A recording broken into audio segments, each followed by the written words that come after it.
The first thing anyone noticed was the laughter. It didn't begin as a single reaction. It wasn't one voice, or even one species. It spread layer by layer, like a ripple across the massive chamber, until it became something overwhelming. Something alive. Not polite laughter, not diplomatic amusement. This was something sharper, mocking, dismissive, cruel. And it echoed endlessly through the Galactic Council chamber like a verdict already passed, long before a single word of humanity's plea had been taken seriously. Wide cinematic shot. The chamber itself was a marvel of impossible engineering. An enormous circular structure, suspended in orbit around a dying red star whose dim, bleeding light filtered through translucent, crystalline walls. The light fractured into countless shifting patterns across the polished obsidian floor, creating an illusion that the entire chamber was slowly drifting through liquid fire. Hundreds of species occupied perfectly, aligned tiers rising upward in concentric circles. Some were massive, their bodies coiled or rooted into their seating structures. Others floated, flickering with bioluminescent pulses. Some existed as shifting forms of energy contained within delicate fields. And at the center of it all stood one human ambassador, Elara Vance. She looked small, not physically fragile, but isolated. Outnumbered. Outmatched. And in this moment, unwelcome. She didn't move. She didn't react. But inside, her heartbeat was louder than the laughter. This was expected, she told herself. You trained for this. You knew what they would think. But knowing something was never the same as feeling it.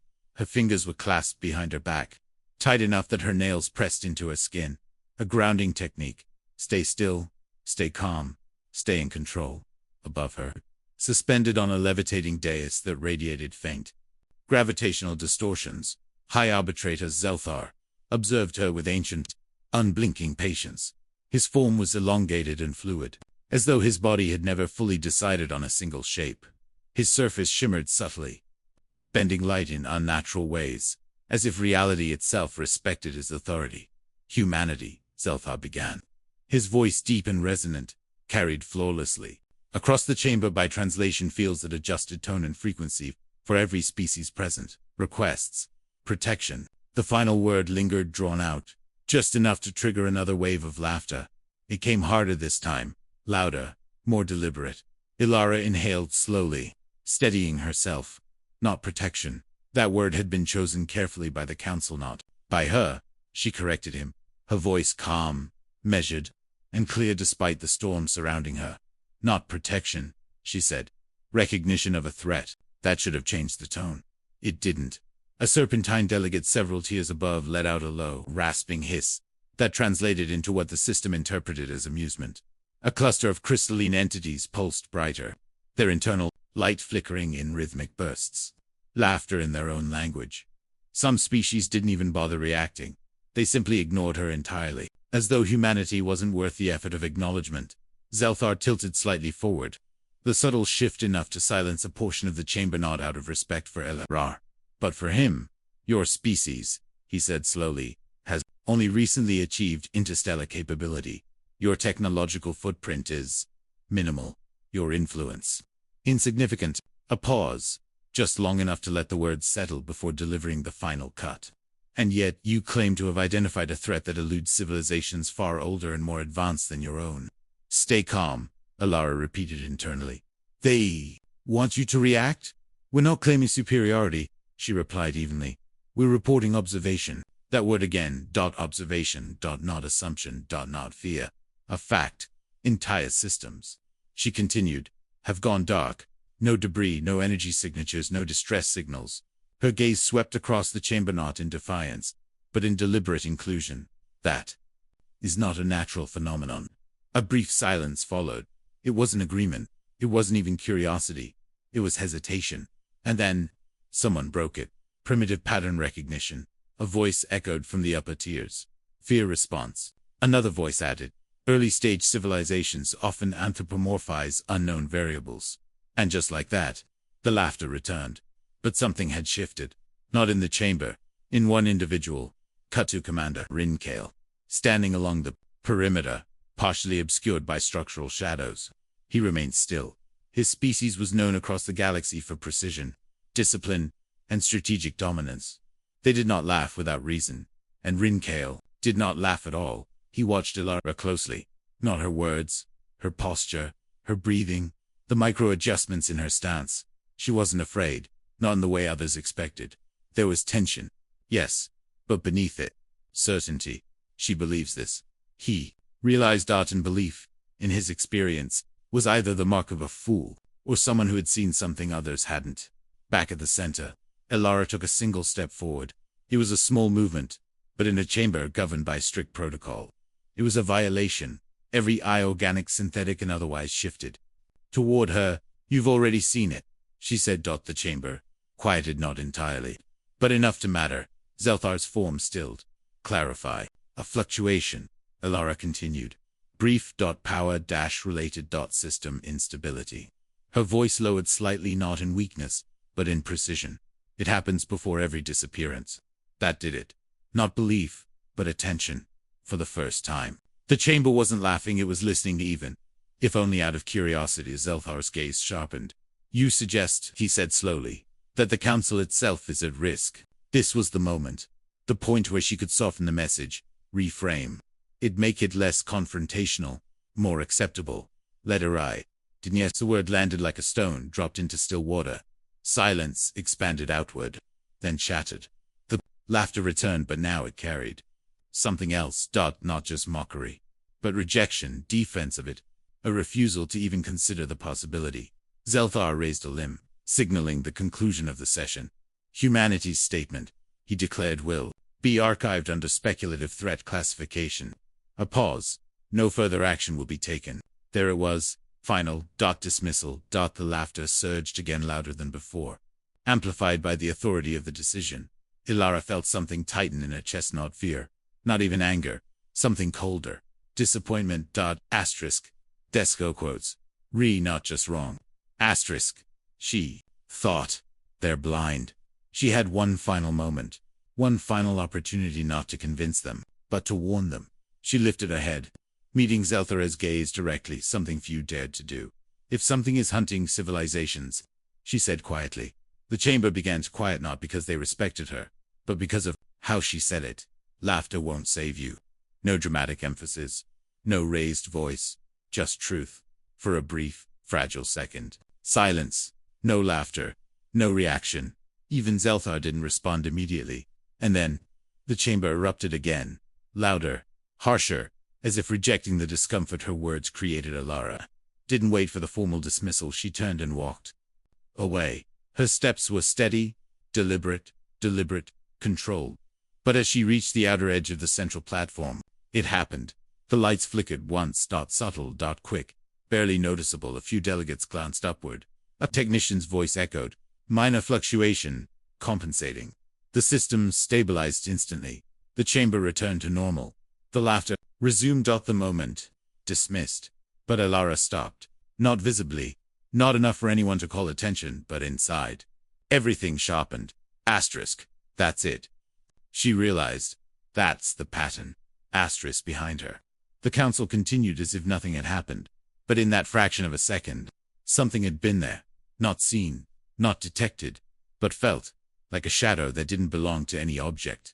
Like reality itself had. Glitched.Elara didn't turn back. She didn't speak again. She simply continued walking, leaving behind the most powerful assembly in the galaxy. As the massive doors began to close behind her, the chamber flickered again. This time, no one noticed. And then that flicker. Something moved.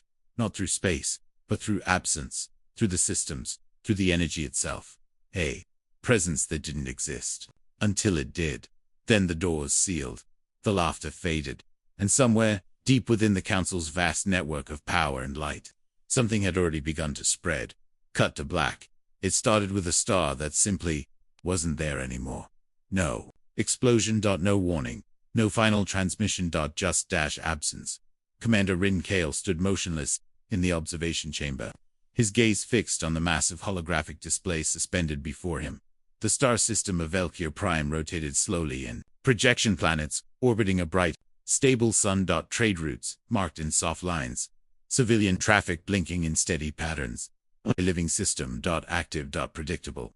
Then the recording reached its critical moment. A flicker dot so small, it could have been dismissed as sensor noise. A distortion that lasted less than a fraction of a second. And then, the star vanished. Not dimmed, not collapsed. Not destroyed. Erased. The planets followed in the same instant. Or rather, they didn't follow at all. They simply weren't there anymore. The display adjusted automatically, recalibrating empty space, as if nothing had ever existed there. Rin didn't blink. Replay, he said quietly. The system complied. The star returned alive again, in recorded memory then. The flicker. Then. Nothing. Rin leaned forward slightly, his eyes narrowing. His species processed information differently than most. Where others saw disappearance, he saw sequence. Where others saw mystery, he saw pattern. Again. Replayed. Flicker. Absence. Double quotes again. Flicker. Absence. The room behind him remained silent. No one interrupted. No one questioned, because everyone in that room understood one thing. This wasn't normal. Rin finally spoke. That's not destruction. His voice was calm, but there was something beneath it. Something tight. That's removal. A junior officer hesitated before responding. Sir, with respect, there's no known phenomena capable of. There wasn't. Rin interrupted, his gaze still locked on the empty coordinates. Now there is. Days passed, then weeks, and the universe began to quiet. Another system went dark, then another, and another. No explosions, no debris, no radiation, spikes, no survivors, just silence. Entire civilizations reduced to nothing, without even the courtesy of a final scream. Rin built a map. He layered the disappearances across sectors, timelines, energy outputs. At first it looked random, scattered, chaotic, but as the data grew, the pattern revealed itself. Subtle. Precise. Deliberate. Every system that vanished shared one thing. High energy density. Advanced infrastructure. He replayed Elara Vance's words in his mind. Asterisk. It happens before every disappearance. Asterisk. He pulled up internal council logs. Power fluctuation reports. Minor anomalies. System instability events. The kind of data no one paid attention to. The kind of data that now meant everything. Zoom. Rin ordered. The map shifted, focusing on a single system. Moments before disappearance. Power levels fluctuated. Spiked. Dropped. Stabilized. And gone. Rin exhaled slowly. Asterisk. She saw it first. That realization didn't sit comfortably. Humans were not supposed to be ahead. Not in observation. Not in awareness. But they were. He turned away from the display. Access restricted archives. He commanded. The system hesitated. Authorization required. Override authorization. Kael. A pause. Then compliance. Hidden data flooded the interface. Ancient records. Long forgotten civilizations. Fragmented warnings. Entire species erased from history, not just physically, but informationally, like they had never existed at all. Rin felt something unfamiliar creep into his thoughts. Uncertainty. He opened one of the oldest files. Its origin predated most current council species. The data was corrupted, incomplete, but one line remained intact. 3 words, translated imperfectly, but clear enough. It unmakes existence. Asterisk. Rin's jaw tightened. That wasn't a weapon. That wasn't a natural disaster. That was something else entirely. Something that didn't destroy matter. It removed it from reality. Back on Earth, far from the Council's arrogance, Elara Vance stood alone in her quarters, staring at a blinking transmission icon. Her reflection stared back at her through the darkened glass. Focused, carrying the weight of being ignored. The message was encrypted. Priority. Omega hesitated. Not out of fear, but because she already knew what it would say. She activated it. General Marcus Halley appeared. Instantly. No delay. No formalities. His face was sharper than she remembered. Lines deeper. Eyes more alert. We're seeing it too, he said. There was no greeting. No time for one. Elara's stomach tightened. Where? Outer colonies, Halley replied. Energy fluctuations first, then silence. He paused, letting the words settle. Entire stations gone. Elara gone. She closed her eyes briefly. It's spreading. We need to warn them again, Elara continued. Elara let out a quiet breath. They won't listen. Then we make them listen. You don't understand, she said softly. They already decided what we are. Halley leaned forward, his expression hardening. Then maybe it's time they realize. What? They're not. Elara didn't respond immediately. Her mind was already moving ahead, calculating if the council wouldn't act, humanity would have to. She looked back at Harley.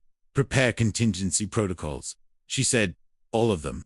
Harley nodded once. The transmission cut. Elara remained still for a moment longer, then turned toward the viewport.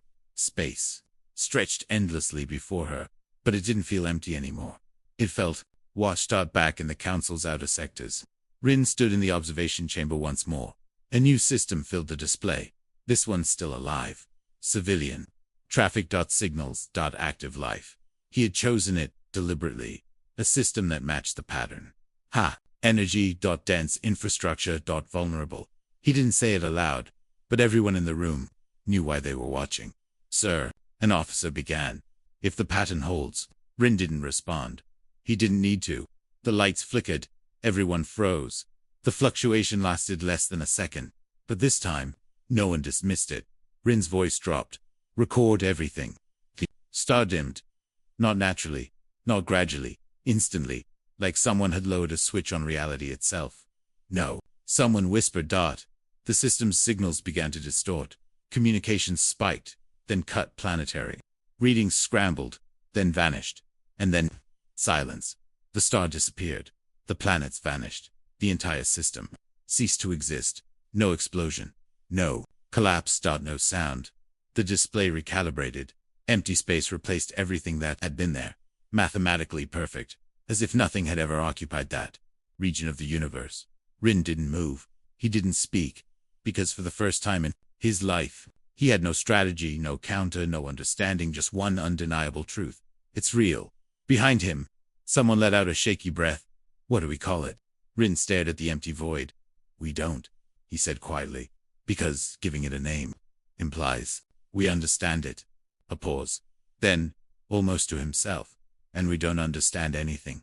Far away, in the darkness between stars, something moved, not through space, not through time, but through the invisible threads of energy that connected civilizations.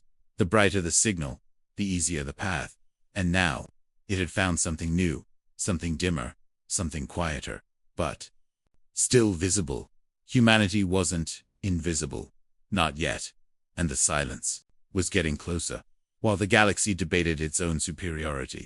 Humanity quietly prepared for extinction. There were no grand announcements, no panic in the streets, no desperate broadcasts begging for help. From orbit, Earth still looked the sun, vibrant blue world wrapped in clouds, glowing faintly with the artificial lights of civilization.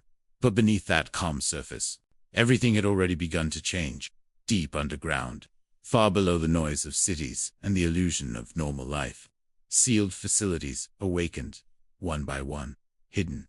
Doors opened that had not moved in decades. Autonomous systems came online. Security protocols layered over each other like armor. General Marcus Holley stood at the center of it all, in a bunker carved into the bedrock beneath what used to be a mountain range. He stared at a projection that no longer resembled a map of the galaxy. It looked like a disease. Dark patches spread slowly across star systems, silent voids where life had once thrived. No explosions, no debris, no warnings, just absence. Confirm. The last system, Holley said quietly. A technician swallowed before responding. Designation. Carthus Belt. Colonial population. Approximately 12 million. A pause. Status. Gone. The word hung in the air longer than it should have. Holley didn't react. Immediately he had already seen too many of these. Report numbers meant nothing anymore. It wasn't 12 million. It wasn't one system. It was a pattern. And patterns could be understood. Time between fluctuation and disappearance, Holley asked. Less than 1 second. Any signal? No, sir. Residual energy, none. Holley exhaled slowly, his jaw tightening. Not destruction, he thought. Removal. The same conclusion Kael had reached, though neither man knew the other had come to that truth. Back on the surface, life continued. People walked through cities, unaware that their world had already been placed on a countdown they couldn't see. But in secure channels, encrypted networks, and classified briefings, humanity's leaders were being told the truth. And the truth was simple. They were not the exception. They were next. Elara Vance returned to Earth without ceremony. No welcoming delegation. No public announcement. She stepped off the transport into a secured landing zone, and was immediately escorted underground. Halle was waiting for her when she arrived. "You were right," he said without greeting. Elara shook her head slightly. "No," she replied quietly. "I wasn't right. They were wrong." Halle allowed himself the faintest trace of a humorless smile. Same outcome. They walked together into the command center. The room was alive with controlled urgency officers moving between stations. Data streams flowing across massive displays, voices low but constant. "Show her," Halle said. A technician brought up the latest projection. Elara stared at it in silence. She had seen fragments before, but this was the full picture. Systems weren't disappearing randomly. They were being erased in a pattern that suggested movement. Direction. Intent. "It's spreading outward," she said. "Not randomly. Expanding." Halle nodded. "Like a wave. Or a search," Elara added. The room went slightly quieter at that word. No one wanted to consider that possibility. Dr. Leon Zhou stood at the far end of the room, surrounded by layered projections of data. She barely acknowledged their presence. At first her focus locked onto something only she fully understood. Elara approached her. "Tell me you found something," she said. Leanne didn't look up. "I found a problem." "We already have a problem," Halle muttered. "This is worse," Leanne replied. She expanded the projection. A comparison model appeared. Two sets of systems. One highlighted in bright, active energy signatures. The other dim, minimal, quiet. "These are the systems that disappeared," Leanne said, indicating the brighter group. "And these are the ones that didn't." Elara frowned. "Low development. Low energy output," Leanne corrected. "It's not targeting civilizations. It's targeting activity." Halle crossed his arms. "You're saying the more advanced you are, the louder you become," Leanne finished. And something out there was listening. Silence settled heavily across the room. It wasn't fear. Not yet. It was realization. The kind that comes just before fear fully takes hold. Elara stepped closer to the display.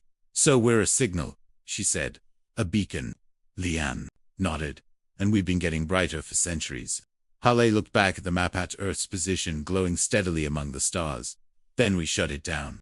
The words came out before anyone else could speak. Simple, direct, unthinkable. "You mean reduce emissions?" one officer asked cautiously. "No," Halle said. "I mean everything." That was when the room reacted. Not panic, but resistance. General, that would cripple global infrastructure. It would collapse economies, would lose communication networks, navigation systems. Medical Hall raised a hand. The room fell silent again. "We're already dead if we don't," he said quietly. That ended the debate. Elara watched him carefully. He wasn't guessing. He wasn't hoping. He had already accepted the outcome. And that made him dangerous? Or necessary? Maybe both. "How long do we have?" she asked. Leanne hesitated. "If the pattern holds." She didn't finish the sentence. She didn't need to. Halle nodded once. "Then we don't waste time." The orders went out. Global. Priority. Absolute.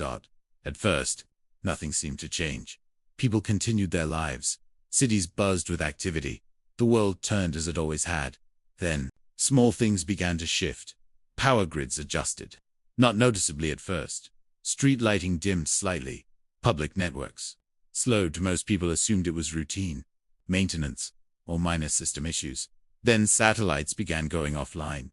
Navigation systems flickered. Global communications experienced brief interruptions. Still no panic. Not yet. Until the announcement came. It wasn't dramatic. It wasn't emotional. It was controlled. Carefully worded. A global broadcast from unified leadership. Effective. Immediately, humanity will enter a temporary energy conservation protocol. Temporary's a word was a lie. But it was a necessary one. Reactions were mixed. Confusion, frustration, skepticism. But not chaos. Not yet.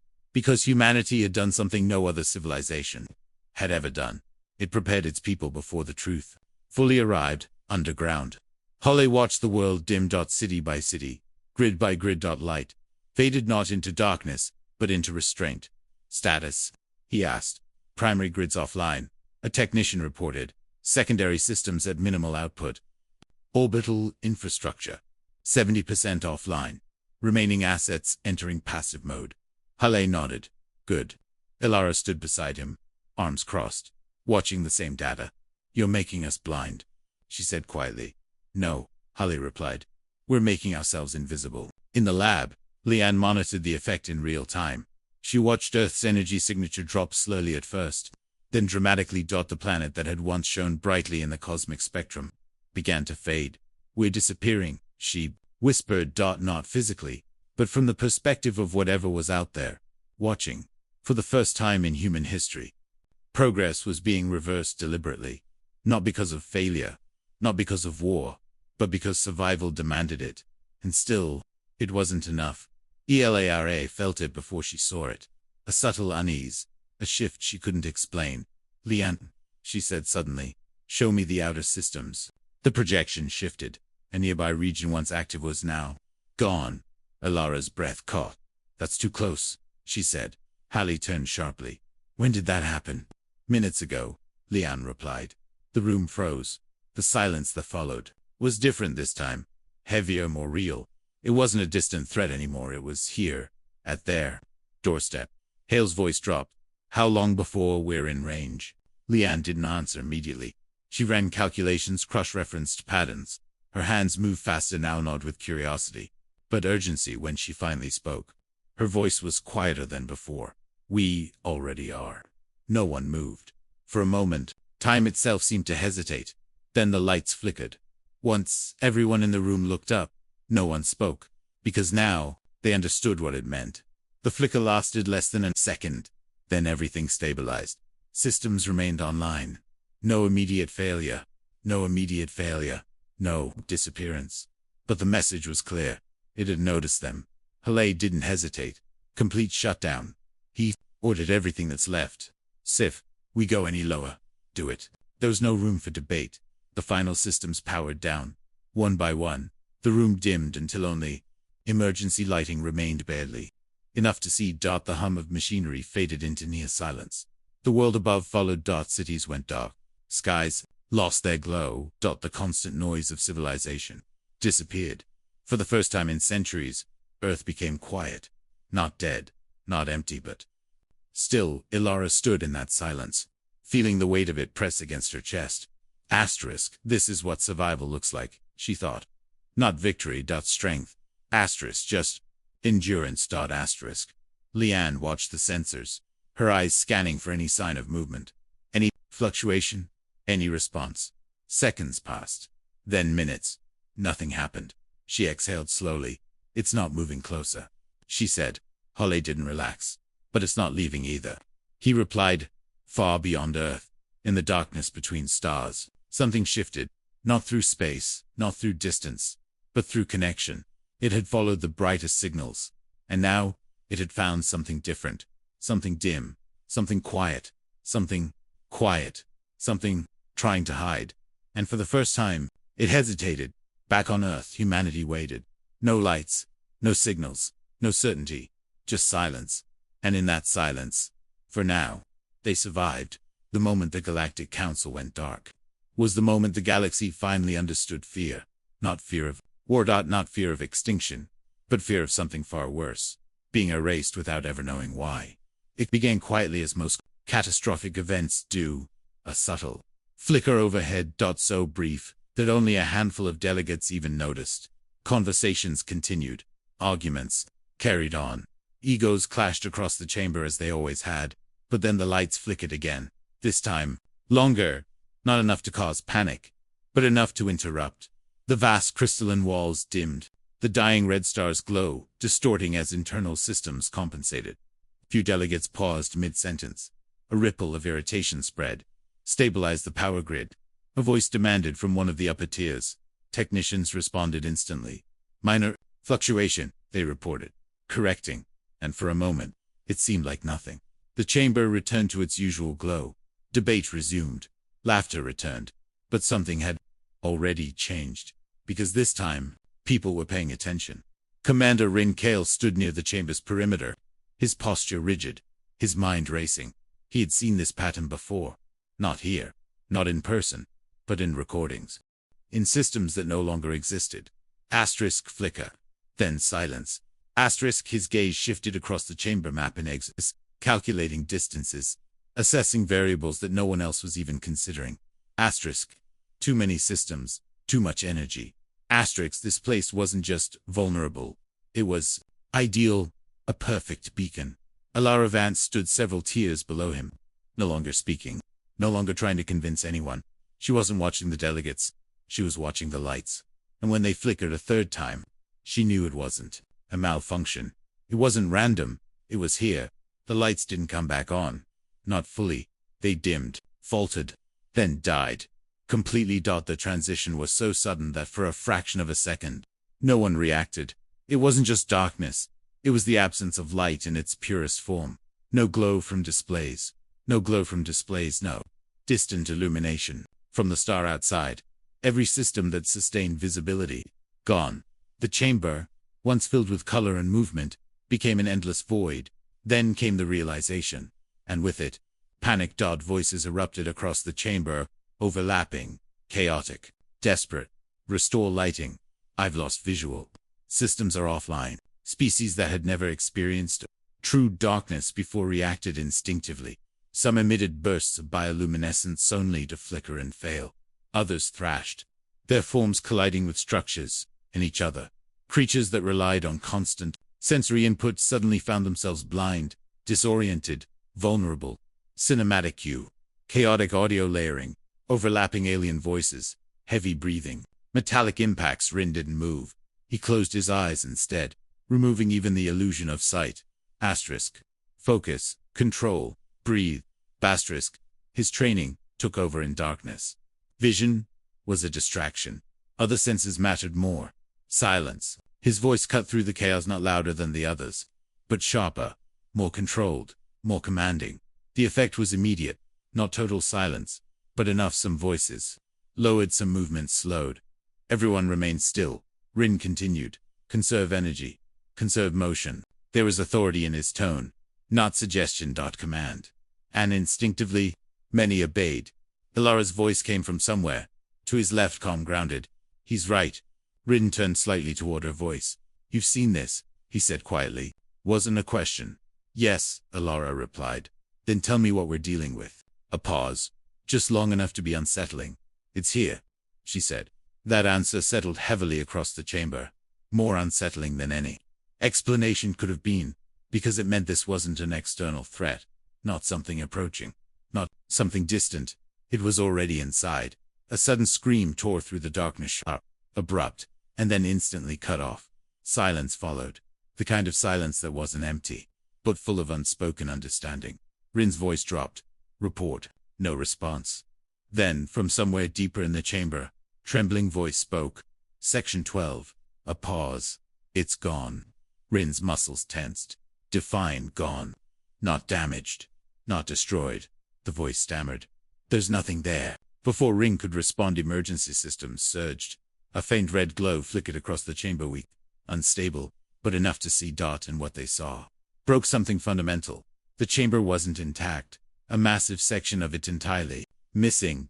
Not collapsed. Not shattered. Removed. The edges were clean, perfect.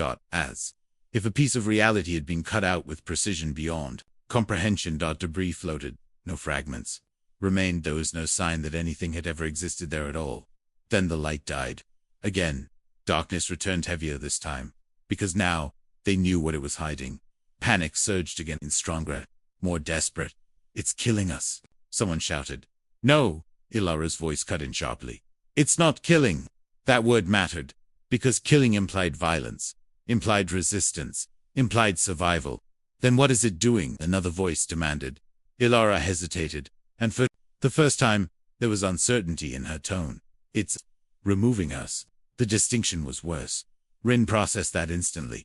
No remains, no energy signature, no trace. It's moving through the systems, Elara continued, her voice steadier, now as understanding replaced fear. That's how it spreads. Rin's mind snapped into focus. Exclaim. Every system that disappeared had the same pattern. Power fluctuation, then silence. You think this station is a network? Elara finished.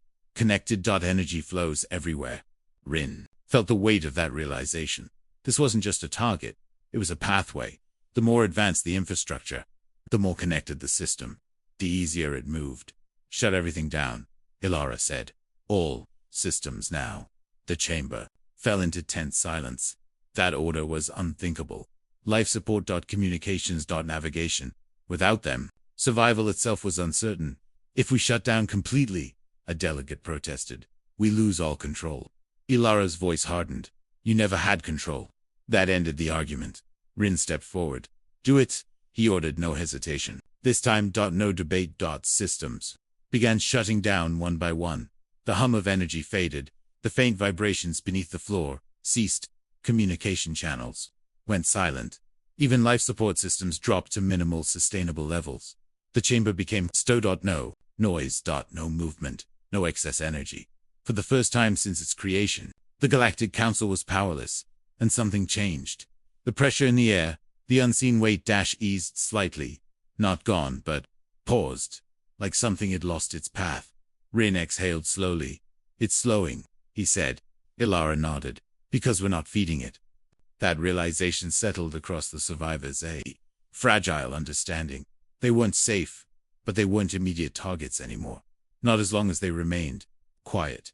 Rin moved carefully through the darkness, guided only by memory and faint residual perception.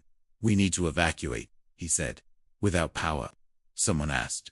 We drift, Rin replied. Manual release. No active systems. It was a desperate plan, but desperation was all. They had left. They began moving, guiding each other by touch, by voice, by instinct. Every step measured, every sound controlled, because now they understood. The smallest signal could mean death. Another flicker. The chamber held its breath. No disappearance this time, but it was closer. They reached the outer docking ring. The escape pods lined the perimeter, designed for emergency evacuation, but never intended to be used like this. No power, no guidance, no communication, just empty shells waiting to be released. Rin placed his hand against one of the pods. Manual override, he said. A mechanical click answered him. The hatch opened, slowly, silent, obedient. He turned back, toward the darkness. One at a time, no signals, no panic. One by one, they entered. The first pod. Detached. Silent. Drifting into the void. Then another. No engines. No light. Just shadows. Slipping into deeper darkness. Rin waited until the end, ensuring as many as possible escaped. When only a handful remained, he turned to Elara. You knew, he said. She didn't deny it. I suspected. A pause. That's more than we did, Rin replied. There was no accusation in his voice, only truth. He stepped into his pod. The hatch sealed behind him for a moment. But there was nothing. No sound. No light. No sense of direction. Then a soft mechanical release. The pod detached and began to drift as it moved away from the station.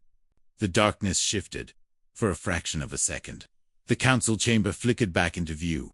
Not fully, not clearly, but enough Rin saw it. Sections missing, structure incomplete, like a memory being erased in real time. Then it vanished, not dimmed, not destroyed, gone. The most powerful institution in the galaxy erased without resistance. Rin floated in silence, his breathing steady, his thoughts sharper than ever before. Asterisk, they laughed. Asterisk, he thought, and now there was no one left to laugh in the endless void around him. Dozens of powerless pods drifted silently careen, the last survivors of a civilization that had believed itself untouchable. And far behind them, in the darkness where the council once stood, there was nothing, not even silence, because silence implied something remained. And here, there was only absence in the end. They all came to Earth, not as conquerors, not as equals, but as survivors. The first ship appeared without warning, drifting into the outer edge of Earth's orbit like a ghost. It had no active engines, no signal, no defensive systems, just a silent, fractured vessel barely holding itself together. From the ground it looked like a falling star that had forgotten how to burn. In orbit, humanity watched in absolute stillness. No transmissions were sent, no greetings, no warnings, just observation. General Marcus Haley stood in the command bunker beneath Earth, eyes fixed on the dim projection of the vessel. Do not respond, he said quietly. A technician hesitated. Sir, it's broadcasting something. Haley didn't look away. Low power. Only receive. Do not transmit. The signal was weak, fragmented, corrupted by distance, damage, and something else. Something harder to define. When the audio finally stabilized, It didn't sound like authority. It didn't sound like strength. It sounded like something broken. We request. The voice cracked mid-translation, struggled, then continued. Assistance. The room went silent. Elara Vance stood beside Hale, her expression unreadable. But inside, something shifted. The same species, the same voices, the same council that had laughed. Now reduced to this. Hale exhaled slowly. Bring them in, he said.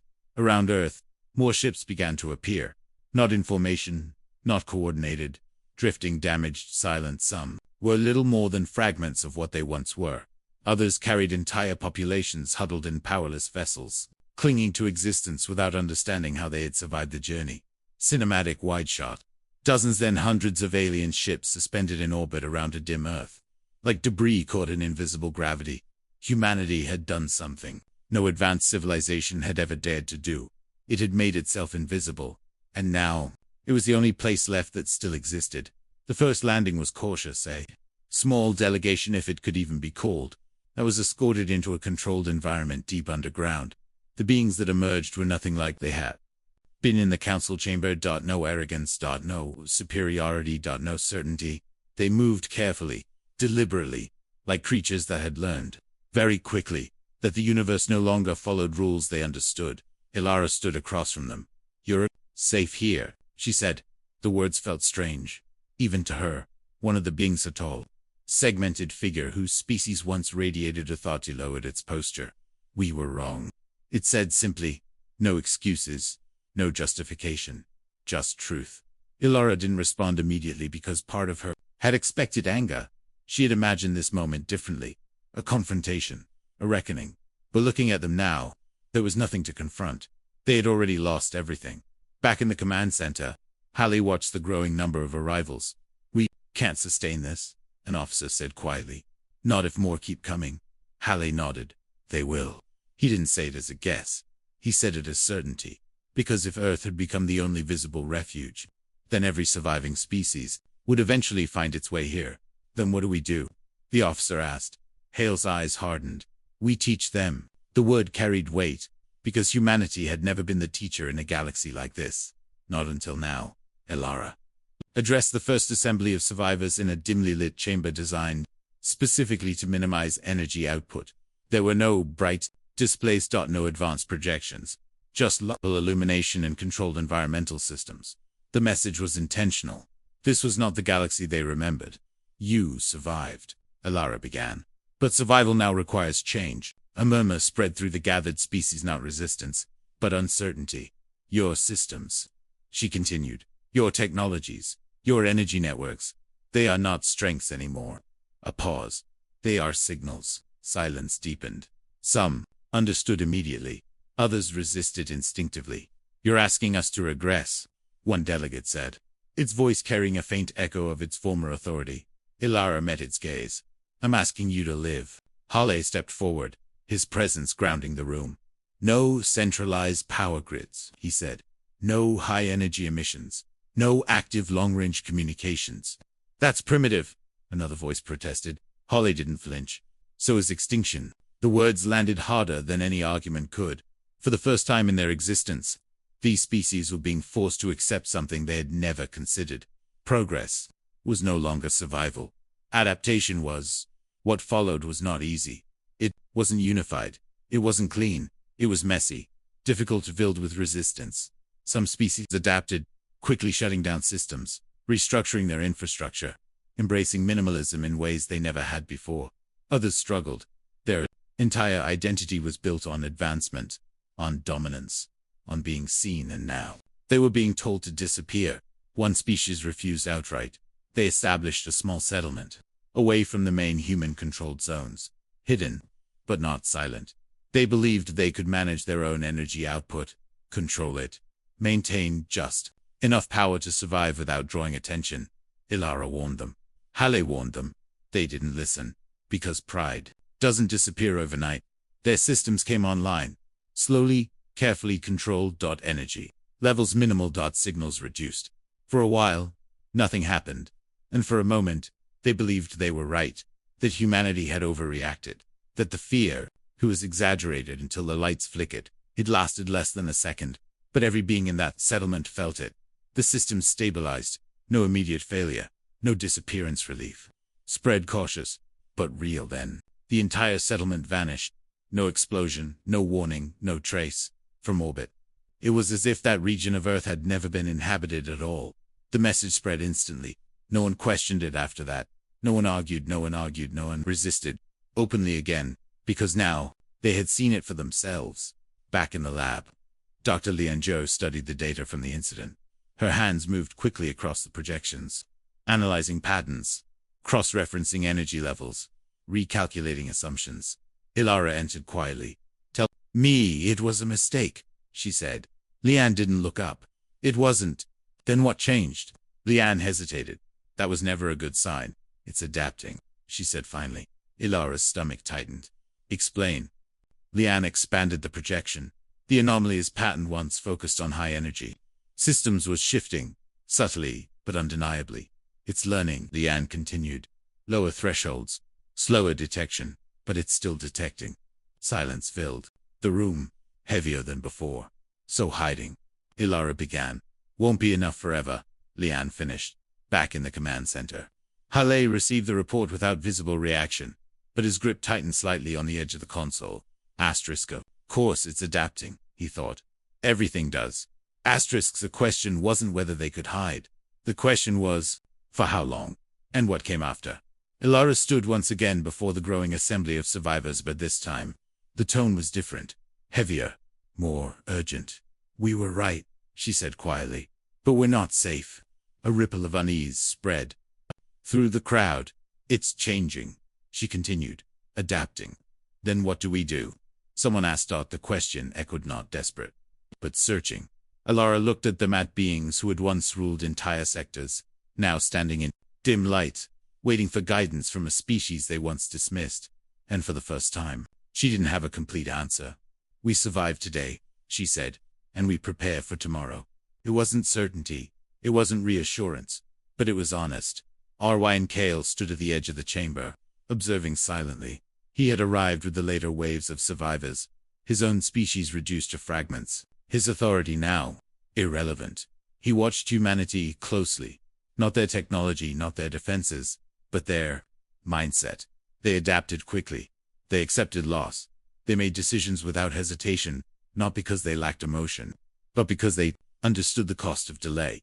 They don't hesitate to change what they are, Rin realized. And that was something the rest of the galaxy had never learned. Elara noticed him watching. "You're quiet," she said as she approached. Rin gave a faint, almost humorless response. "My species used to believe silence was weakness." He glanced around the dim chamber. "Now I understand. It's survival." A small pause. "You learned quickly," Elara said. "We didn't have a choice," Rin replied. "Neither did we," she said. And that was the truth. None of them could escape. Humanity hadn't survived because it was stronger. It hadn't survived because it was more advanced. It survived because it was willing to become less. And in a universe where being seen meant being erased, that made all the difference. Final cinematic shot. Earth dim, quiet, almost invisible against the vast darkness of space. Surrounded by silence, silent species, silent hope. But far beyond that fragile sanctuary, the darkness still moved. Not searching blindly anymore. Not reacting randomly, but adapting, and slowly. Learning how to find even those who tried to hide. What if we're wrong about it? The question didn't sound dangerous at first. It didn't carry the weight of panic or urgency, but inside the dim, controlled silence of Earth's underground research complex, it changed everything. Dr. Lianzhou stood at the center of the lab, surrounded by faint projections that barely illuminated the space. Every screen had been deliberately dimmed, every system restricted. No unnecessary energy, no unnecessary signal. It felt less like a laboratory, and more like a place designed not to be found. Elara Vance leaned against a console, arms crossed, watching Lian carefully. "Wrong, how?" she asked. Lian didn't answer immediately. She adjusted the projection, expanding it outward until the map of known space appeared, not as it once was, but as it had become. Dark patches dominated the distant regions, where entire civilizations had vanished without a trace. The surviving systems. Dim. Scattered. Cautious. "We've been calling it a predator," Lian said finally. Something that hunts advanced civilizations. She paused, her eyes scanning the data. But predators chase. They pursue. They react to movement. She turned. To face them, this doesn't. Kael, standing nearby, frowned. It follows patterns. Exactly, Leanne said. Not behavior, patterns. She brought up a layered model. Civilizations expanding. Energy output increasing. Technological networks growing. Then disappearance. Not random. Not emotional. Not strategic in the way intelligent warfare would be. Strategic in a different way. Precise. Consistent. Inevitable. It's not targeting species, Leanne continued quietly. It's responding to imbalance. Silence settled across the room. Hallie, standing at the far end, let out a slow breath. You're saying we triggered it? Leanne didn't soften the truth. Yes. The word hung heavier than any fear they had faced so far, because fear implied an enemy, an external threat, something to fight. Something to escape. But this suggested something worse. They weren't victims. They were the cause. Elara straightened slightly. Define imbalance. Leanne expanded the model further. Energy output curves spiked across civilizations. Sharp increases. As technology advanced, as infrastructure expanded, as entire species pushed outward into the galaxy. We don't just exist, Leanne said. We consume. We expand. We amplify our presence. Her voice dropped. And something out there corrects that. Rin's expression darkened, like a natural process. Maybe, Leanne replied. Or something created so long ago that it became part of the universe itself. Hallie shook his head slowly. You're describing a system that erases entire civilizations. To maintain balance, Leanne met his gaze. Yes. No one spoke for several seconds. Because if she was right, there was no winning. There was only adapting or disappearing. Elara broke the silence. Then we stopped being a problem. Haley looked at her. We already reduced energy output globally. Not enough, Leanne said. We're still here. That means we're still detectable. Rin crossed his arms. So what's your solution? Leanne hesitated, and for the first time, there was uncertainty in her expression. We communicate. That landed harder than anything else. With what? Hallie asked. Something that doesn't respond to signals, doesn't negotiate, doesn't think. We don't know that, Leanne interrupted. We assumed it was a predator. We assumed it was hostile. She stepped closer, her voice quieter. Now, what if it's neither? Elara studied her. What if it's a system? She said slowly. Leanne nodded. A function. Rin let out a faint, humorless breath. You're suggesting we introduce ourselves to something that erases reality? Carefully, Leanne replied. They built the signal over the next several hours. Not powerful, not complex, not even traditional communication. It wasn't a broadcast. It wasn't a message in the way humans understood language. It was a pattern, controlled, energy pulses. Structured reductions, repetition of restraint, a demonstration not of power but of limitation. If it responds to imbalance, Leanne explained, then we show it. Balance. Hallie watched the preparation with visible skepticism.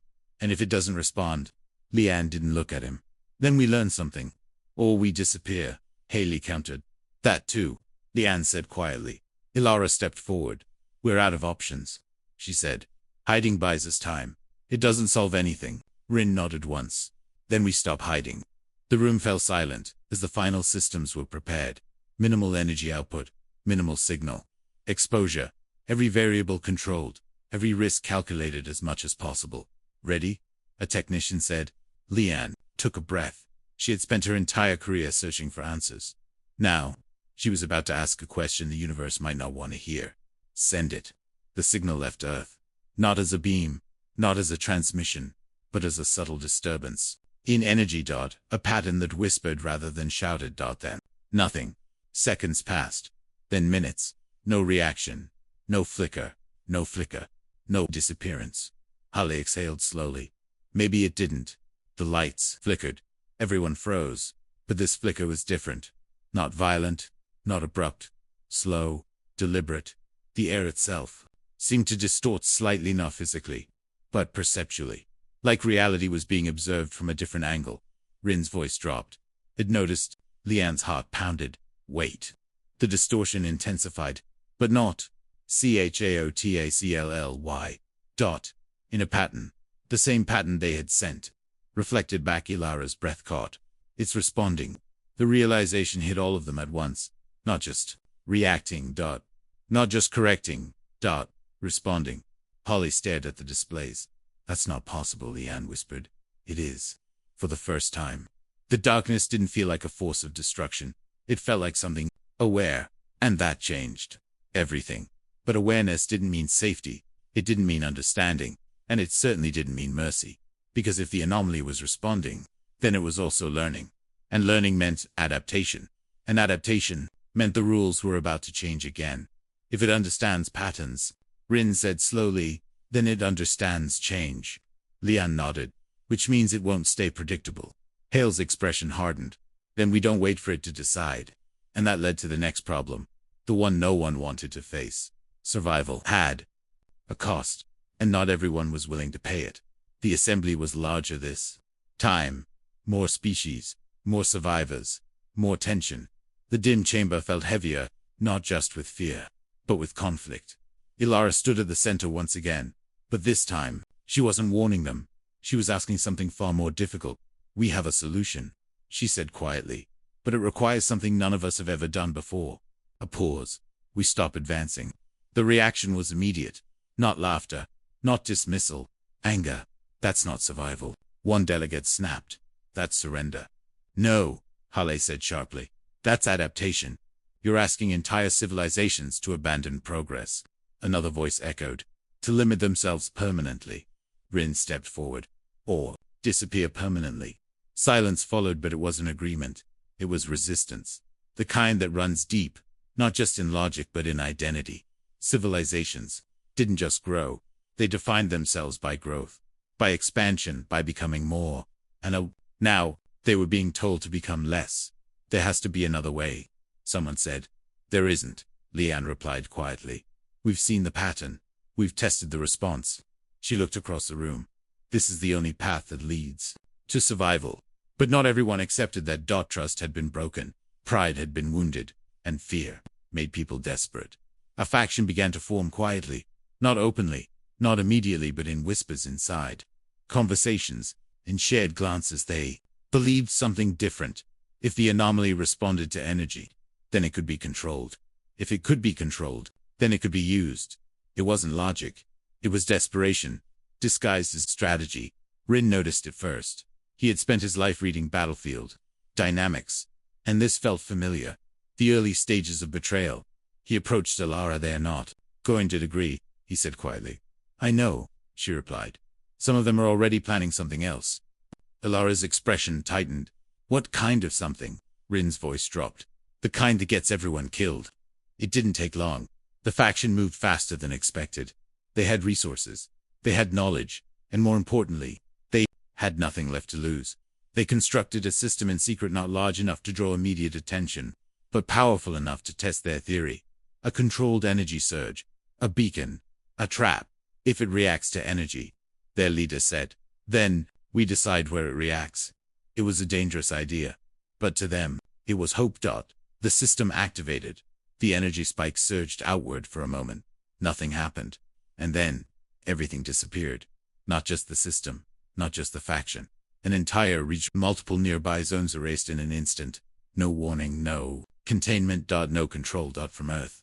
The disappearance was visible as a sudden void expanding outward, then stopping, like a wound in reality itself. The room fell silent as the data came in. Hale stared at the projection, his expression colder than ever.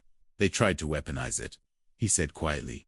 Leanne's voice trembled slightly, and it responded. Elara closed her eyes for a brief moment.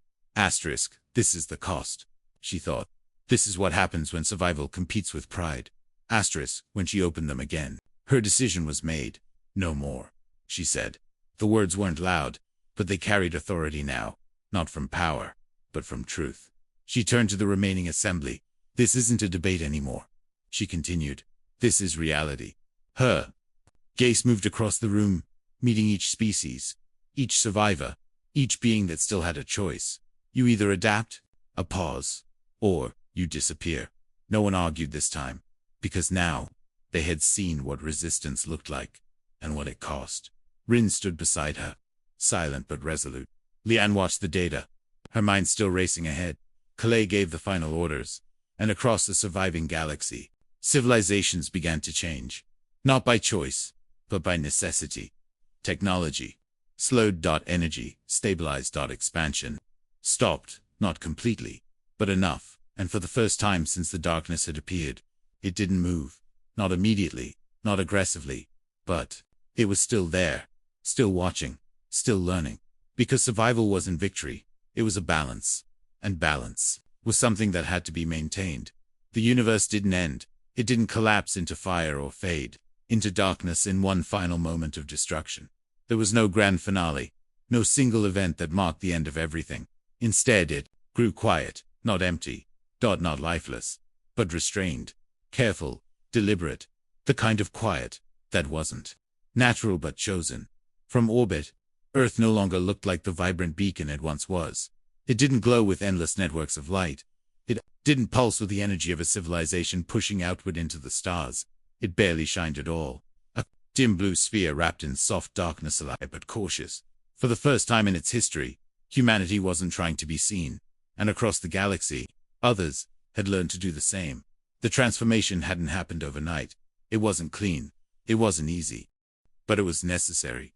Civilizations that had once measured their worth by expansion, by technological dominance, by how brightly they could burn, had been forced to redefine survival. Now, survival meant limitation. It meant restraint. It meant understanding that being seen was the most dangerous thing of all. Elara. Vance stood alone on an observation platform deep within Earth's orbital ring, one of the few structures still partially active. The lights were minimal, just enough to illuminate her surroundings without projecting unnecessary energy. Beyond the glass, the stars stretched endlessly across the void, but they were different.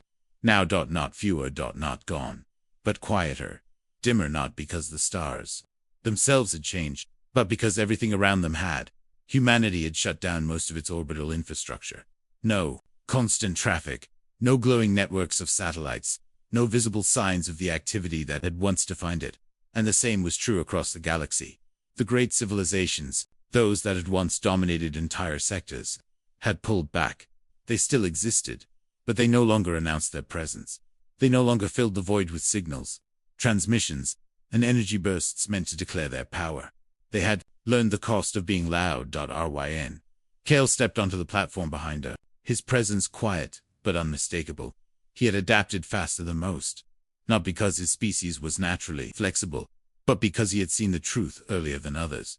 He had watched systems vanish, he had watched the council fall, and he had understood, before most, that survival required change. "You're thinking about them," he said. Elara didn't turn. "All of them," she replied softly.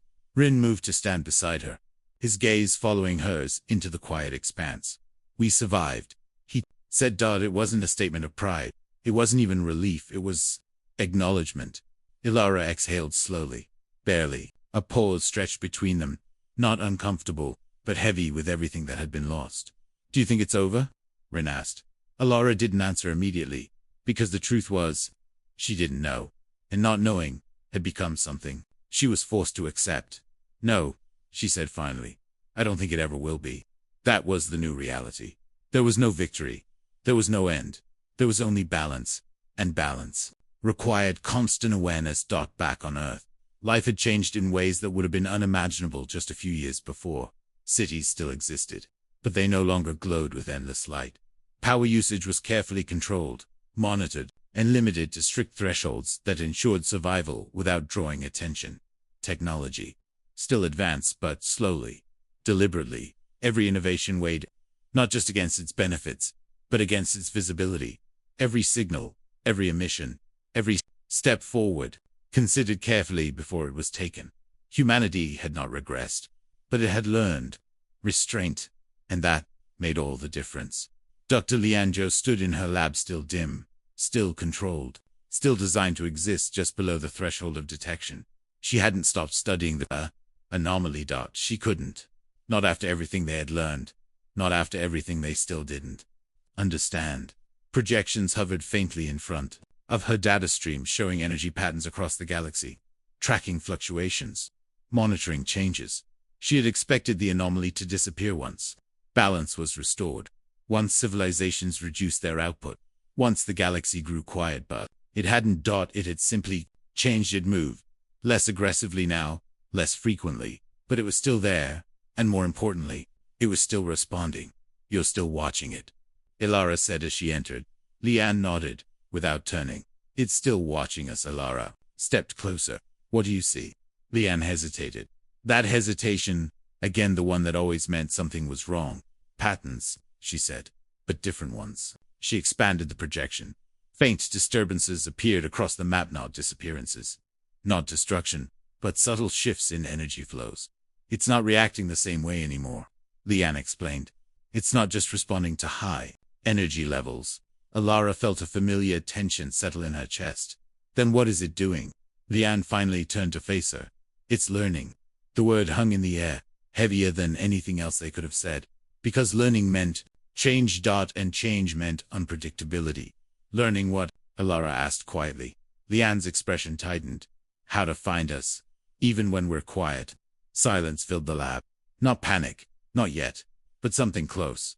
Back on the observation platform, Rin studied the stars with a different perspective than he once had. There was a time when his species viewed the galaxy as territory, something to expand into. To dominate. To control. Now, he saw it differently.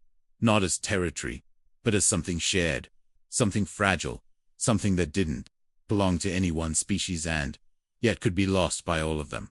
We used to think strength was about being seen, he said quietly. Elara glanced at him now. Rin gave a faint, almost ironic response. Now I think strength is knowing when not to be. Elara allowed herself a small, tired smile. It wasn't humor exactly, but it was something close. And in a universe that had taken so much, even that mattered.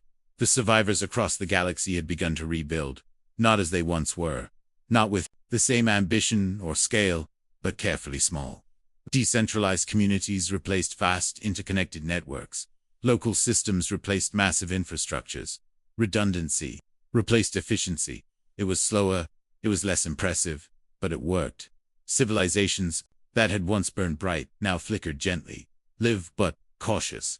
And for a time, it seemed like enough. There were no new disappearances, no sudden voids, no systems vanishing without a trace. The silence held. Steady. Stable. Hope, fragile as it was, began to return. Not the kind of hope that promised victory, but the kind that allowed people to breathe again, to rebuild, to exist without constant fear. But hope has a way of being tested. Leanne saw it first. A faint signal, barely detectable, so small that it could have been dismissed as noise. But she had spent too long studying patterns to ignore it. She isolated the data, a single fluctuation, repeating at irregular intervals. Not random, not natural, deliberate alarm. She called quietly. Elara arrived within minutes. Rin and Holly followed soon after. The projection hovered between them, a small, almost insignificant anomaly in the vastness of space. What am I looking at? Holly asked. Leanne zoomed in. Oh, response. Rin frowned. To what? Leanne didn't hesitate. To us. The room fell silent again. But this time, it felt different. Not like the silence of fear. Not like the silence of realization, but something deeper, more unsettling. It's not attacking, Elara said slowly. No, Leanne replied. It's observing. The distinction mattered, because observation meant interest, and interest meant attention, and attention meant they were no longer invisible. Hale's voice was low. Can it find us? Leanne met his gaze. Not yet. A pause. But it's trying. That was enough to change everything. Again, not immediately. Not dramatically, but subtly, in the way people thought, in the way they acted, in the way they understood their place in the universe. Because the truth was clear. Now, the darkness wasn't gone. It had never been gone. It had simply adjusted, and so would they. Elara returned to the observation platform one final time. Standing where she had stood before, watching the quiet galaxy stretch endlessly before her. The stars were still there, dim, careful, alive. But now, she saw them differently, not as distant lights, not as destinations, but as fragile points of existence, in a universe that demanded balance. We didn't win, Rin said quietly from behind her. Elara shook her head. No. Then what did we do? he asked. Elara took a slow breath, her eyes fixed on the stars. We learned, she said, and we adapted. A pause. And we're still here. That was the closest thing to victory they would ever have.